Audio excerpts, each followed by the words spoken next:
السلام عليكم ورحمة الله وبركاته. اللهم صل وسلم وزد وبارك على سيدنا محمد وعلى آله وأصحابه أجمعين. ازيكم يا حبايبي؟ عاملين ايه؟ يا رب تكونوا بخير. مساء الفل، مساء الورد، مساء الياسمين، او صباح الفل وصباح الورد وصباح الياسمين، على حسب التوقيت اللي بتشوف فيه الفيديو. من خارج مصر ومن داخل مصر كلكم حبايب قلبي وكلكم على راسي من فوق. ربنا يديمكم نعمة في حياتي، اللهم امين يا رب العالمين. قبل اي حاجة وقبل ما نبدأ اي حاجة، يا ريت كلنا بقى ما ننساش نصلي على النبي، نكسب الصلاة على النبي. اللهم صل وسلم وزد وبارك على سيدنا محمد وعلى اله وعلى اصحابه اجمعين. النهارده بقى حبايبي جيت لكم بفيديو جديد ان شاء الله يا رب يعجبكم. زي ما انتم شايفين بقى، اول حاجه ببدا لكم فيها على طول هي المواعين. نخلص من المواعين وبعد كده بقى ايه، نبدا شغلنا واحده واحده كده ومع بعض. قبل اي حاجه برضه عايزه اقول اللي اشتركوا معايا جداد، نورتوني وشرفتوني، ووجودكم كالعادة على راسي من فوق. ربنا يخليكم ويكرمكم، والله العظيم اتبسطت جدا. ربنا يكبر بخاطركم يا رب، ومرحبا بكم في قناة المتواضعة. وان شاء الله مش هتملوا مننا ابدا، والايام الجاية ان شاء الله هنزل فيديوهات باذن الله باستمرار. انا عارفه ان الايام اللي فاتت ما كنتش بنزل خالص، بقالي على حوالي داخله في ال10 ايام اهي ما كنتش بنزل اي حاجه. فبصراحة كان في شوية ظروف كده، بس الحمد لله من هنا وجاي بقى ان شاء الله هنزل كل يوم فيديو جديد بإذن الله، او يوم ويوم يعني. وحبايبي بقى اللي معايا في القناة، يا ريت ما ينسونيش كده بقى في لايك حلو كده جميل وتعليق حلو كده زيهم، ربنا يبارك فيهم يا رب، اللهم امين يا رب العالمين. زي ما انتوا شايفين بقى حبايبي، اول بقى النهارده مساء صباح بقى المحشي وجمال المحشي. احنا كنا بقى يوم الجمعة، وبصراحة كان الجو عندنا مش مظبط خالص، والدنيا كانت بتمطر جامد يعني. انتوا بقى حسب ما بتقولوا عندكم احنا بنقول عندنا بتشتي يعني. فالمهم بقى حبايبي، بقى لقيت جوزي جايب لي بصراحة كرنباية، هي استغفر الله العظيم، بس يلا الله يسامحها اللي عطياله، علشان خاطر لو هي عندها ضمير مش هتديها له كده. انا لاقيها بصراحة، انا شلت نصها. إيه كرنبة، استغفر الله العظيم يا رب، كل حاجات ربنا حلوة وجميلة بس مش كويسة خالص يعني. ما عملتليش على الحله الصغيره اللي انت شفتها دي، يا دوبك قضتنا بالعافيه والله العظيم. بس الحمد لله كله تراضى، وبألف هنا وشفا للي كال، وبألف هنا وشفا للي يعمل وياكل بإذن الله. بحبكم أحلى متابعين في الدنيا. ما انتوا شايفين بقى، كان عندي لحمة بصراحة في قلب الفريزر، فطلعتها فكت، وكان عندي بقى ايه، حتتين كده فراخ. بصراحة وسام بنتي ملها يعني، انا وسام انا ماليش في اللحمة خالص، وسام برضو ما بتعرفش تمضغها كويس.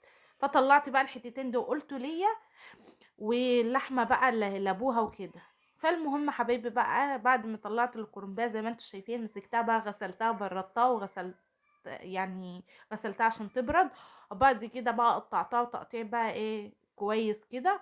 بعد كده جبت حله بقى ونزلت بقى على النار، نزلت بشويه، بحب احط شويه زيت كده في اللحمه، بيديلها طعم برضو حلو جدا. حطيت بقى تشويحه كده، حطيت بقى اللحمه ورحت نازله عليها بورق لورا وحبهان وفلفل وبصل وطماطم، ولو عندك جزر حطي، بصراحه كان عندي ونسيت خالص بس لو عندك انتي بقى حطي وظبطي كده وخلي الدنيا زي الفل. المهم بقى زي ما انتوا شايفين بقى، بعد كده مسكتها بقى تقليب تقليب تقليب بقى مستمر كده. زي ما انتوا شايفين بقى، قعدت اقلب فيها كده لغايه ما اتمزجت كله مع بعضه كده، الطماطم مع البصل مع الفلفل مع الورق اللورا مع الدهان. حطيت قرنفل برضو، حطيت قرفه، يعني كل البهارات اللي حصل اللي عندك حطيها يعني عادي يعني ممكن ما يبقاش عندي الا ورق لورا بس بحط فيها، ممكن عنديش على الحباين يعني، الدنيا بتقفش. مشي امورك ومشي دنيتك كده، والدنيا هتبقى زي الفل باذن الله. المهم بقى حبيبي، زي ما انتوا شايفين بقى، قعدت اشوحها بقى تشويحه كده محترمه. على فكره النار مش عاليه عليها قوي، لان النار لو عليت عليها قوي اللحمه بتاعتك تتحرق منك، فما عليتش النار قوي بصراحه. فالمهم بقى زي ما انتوا شايفين هنا بقى، كانت يعني الشوربه بتاعتها بقى كده، الميه بتاعتها نشفت منها كده، وهي خدت من التتبيله ومظبطه بقى. المهم بقى حبايبي، رحت بقى تقليب تقليب بقى زي ما انتوا شايفين بقى، شربت الميه بتاعتها وظبطتها. انا عايزه اقول لكم على حاجه، يعني كنت جايبه فلفل قرون كده شطه في قلب التلاجة، وسام بنتي بقى تروح تعمل ايه عشان شفت الذكاء بقى، راحت واخده الفلفل ده مقطعاه، حطته في بقها، وبعد ما حطيته في بقها راحت مقطعاه، راح ماسك بقها وماسك عينيها. عايزه اقول لكم في الوقت اللي انا بعمل فيه الفيديو ديت كانت وسام مفطوره من العيط وعماله تعيط ويا ماما ويا ماما. انا بصراحه كنت متضايقه منها، بس بقولها يا عيله. جيت ابص لقيت عينها وارمه ووشها احمر من كتر الحرقان، وبقها مش طايقاه. كان يوم ما يعلم بيه الا ربنا. بس الحمد لله بعد اغسل لها بميه وشربتها ميه. فالمهم بقى ربنا ستر ولقيتها بقى بقت كويسه كده. والله العظيم انا يعني مخلصه متاخر. هي بقى كل شويه انام، لا ما اعرفش ايه، والشطه حرق عينيها وحرقه بقها يعني خلصت متاخر بسبب كده والله. لولا كده ما كنت زماني خلصت الغدا بدري جدا على فكره. بس يلا الحمد لله، الحمد لله على كل حاجة. هم العيال كلهم كده ما بيجيش وراهم غير التعب. المهم بقى حبايبي، زي ما انتم شايفين بقى قلت اعمل بقى التسبيكة بتاعت المحشي. رحت نازلة على بصلاية كبيرة كده مقطعة تقطيع صغير حلوة كده. نزلت بقى على حطيت الطاسة بقى كده على النار، ورحت نازلة عليها، ولما البصلة اتحمرت شوية كده بقى رحت نازلة عليها بالطماطم. اشهد لا اله الا الله محمد رسول الله. وبعد كده بقى قعدت اقلبها وايه هسيبها تغلي غلوتين، وبعد كده احط التوابل بتاعها. عايزه اقول لك بقى لو انتي وصلت معايا لهنا يا ريت ما تنسيش تشتركي في القناه لو انتي مشتركتيش فيها، وتعملي لي لايك كده حلو، وتكتبي لي كومنت حلو كده. ويتمنى كده اتمنى من قلبي كده انك تشاهدي الفيديو للاخر، هيبقى كرم كبير منك. ربنا يبارك لكم يا رب، وما تحرمش منكم ابدا، دايما كده معايا وفي ظهري وساندني. اجمل متابعين في الدنيا واجمل اخوات في الدنيا بحال. ربنا يبارك لكم يا رب. نزلت بقى بالتوابل ايه، انا كان عندي بصراحة الحمد لله كان عندي توابل إيه، يعني كل التوابل كانت عندي. فنزلت عليها بقى بسبع بهارات وشوية بهارات مشكلة وفلفل اسود وكمون وملح. عايزه اقول لك بقى لو انت عندك بهارات سبعة لوحدها حطي، لو انت عندك بهارات مشكلة حطي، اللي عندك يعني حطيه، مش ضروري تقفي على حاجه زي ما قلت لك كده. انا كان عندي التوابل دي فقلت احطها بصراحه، كانت مخليه طعم المحشي جميل. حطيت السبع بهارات لوحدها بتخليه برضو جميل. اي حاجه من ايديكي جميله وزي العسل. ربنا يكبر بخاطركم يا رب. بس حطوا لي لايك كده الحلو الجميل كده، واكتبوا لي كومنت حلوه تسلم ايدك يا موسام اي حاجه كده. المهم بقى بعد هنا ما كنت قلبت وخلصت نسيت خالص كنت احط الملح. هنا بقى حطيت ملح بقى ايه يعني على حسب الرغبة كده، بس الملح انا حطيته مظبوط يعني. المهم بقى زي ما انتوا شايفين بقى كانت اللحمة هنا خلاص كانت اتظبطت واهو. بعد كده بقى ايه كنت بشوفها كده لقيتها لسه ما استوتش. إيه رحت جايبه بقى الفراخ، لان الفراخ بتستوي طبعا هتستوي عن اللحمه عشان خاطر ما تتهرش وكده.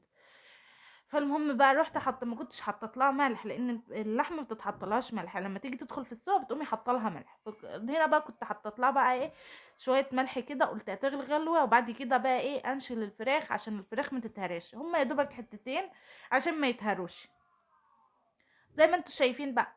رحت مطيه عليها شويه بقى قلت تغلي براحتها، وبعد كده جينا هنا ايه للمحشي. هنا بقى كنت خلصت وقطعت الشبت والكزبره وخليتها زي الفل اهو زي ما انتوا شايفين الخلطه الجميله كده. بعد كده بقى ايه رحت فرشه في الارضيه بتاعه الحله. حطيت بقى ايه العيدان بتاعه الشبت والكزبره كده، بحبها احطها بتدي ريحه جميله برضو جدا. هي اساسا ما حطيتش ولا كرنب ولا حاجه من دي ليه، عشان خاطر اساسا الكرنبه زي ما انا قلت لكم ما كانتش ساعيه خالص، وكانت ما كانتش كويسه. فالحمد لله على كل حال.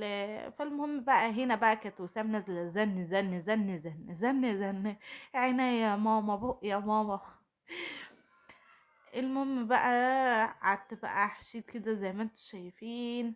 لقيت بقى الخلطة دي هتبقى كتيرة، فقلت بقى ايه. فبصراحة انا كان عندي منبار، من كنت حاشية كنت عاملة قبل كده منبار، فكان فايض عندي وكده، قلت لما اخلص بقى الكرنب ده هشيله واقوم عاملة مكانه منبار.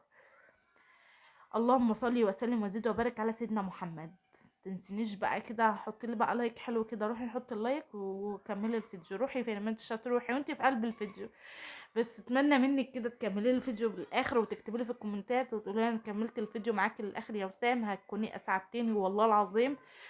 وربنا يخليكم لي يا رب، وما تحرمش منكم ابدا، اللهم امين يا رب العالمين. زي ما انتوا شايفين هنا بقى كنت خلاص بدأت اهو خلص، يا دوبك بقى هي الكرنبايه خدت الحله ديت بالعافيه، يعني بالعافيه والله العظيم. بس الحمد لله زي ما قلت لكم يعني الكل اترضى وكنا وشبعنا الحمد لله، واي حاجه من فضل ونعمه من عند ربنا، واي حاجه بتقضي الامور الايام اللي احنا فيها ديت لو ايه هتقضيكي.